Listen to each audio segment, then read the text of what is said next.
Hey guys, I'm gonna take this opportunity to do a little video for you, Tony. I can't do much because it's raining, but I also have unusually about an hour to kill. So I just wanted to talk to you about, so say you're starting a young horse and you're having trouble getting them to stand beside the mounting block, or like a really horse that's not started at all.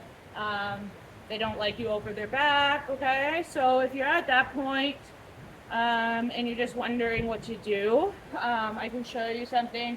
Now you can always break things down into smaller steps, and that's where my Rubik's Cube comes in.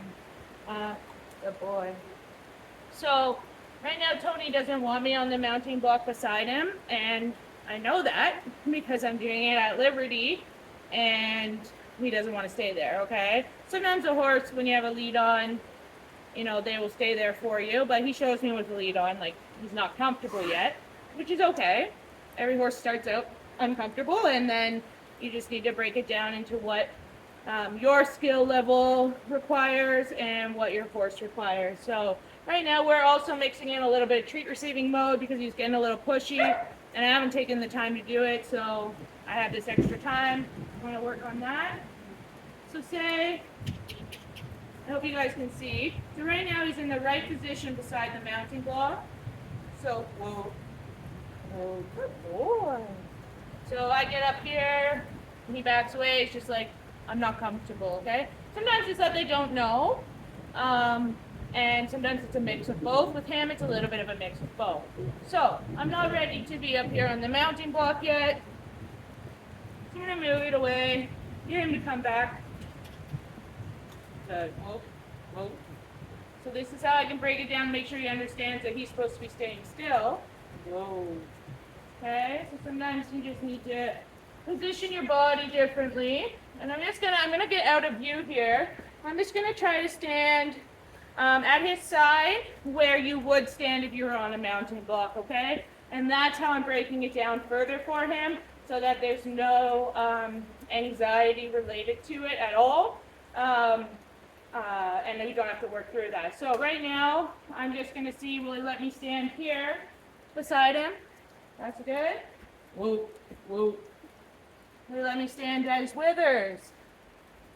Good. He's begging for treats right now. He's looking to see how he can get them. He's just learning that that's not an answer. Good. So see, he turned his head away. He gets a reward, but he backed up at the same time. Whoa. Okay, we can try it on both sides. He doesn't want me on that side. Whoa.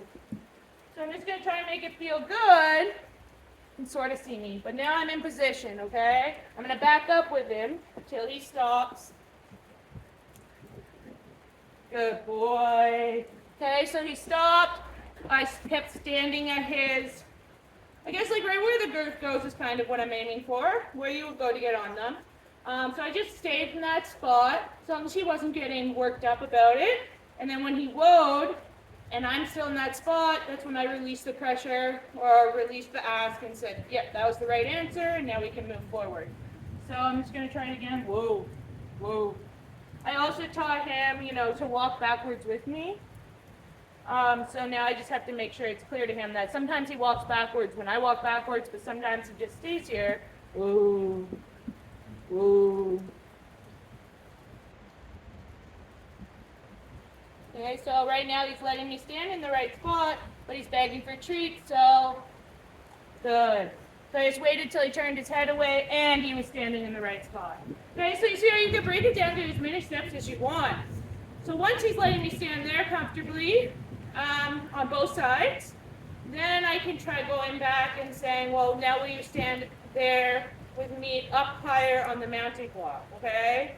And then that's just a really good way to break it down, and then you're not struggling with why isn't my horse letting me stand on the mounting block beside them, and it's just because he's uncomfortable with me up there. So break it down into smaller steps.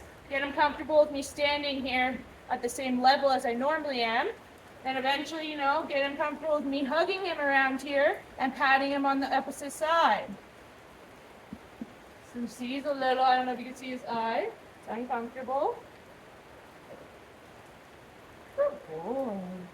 make it feel good for him. Give him lots of scratches when you're there in the right spot.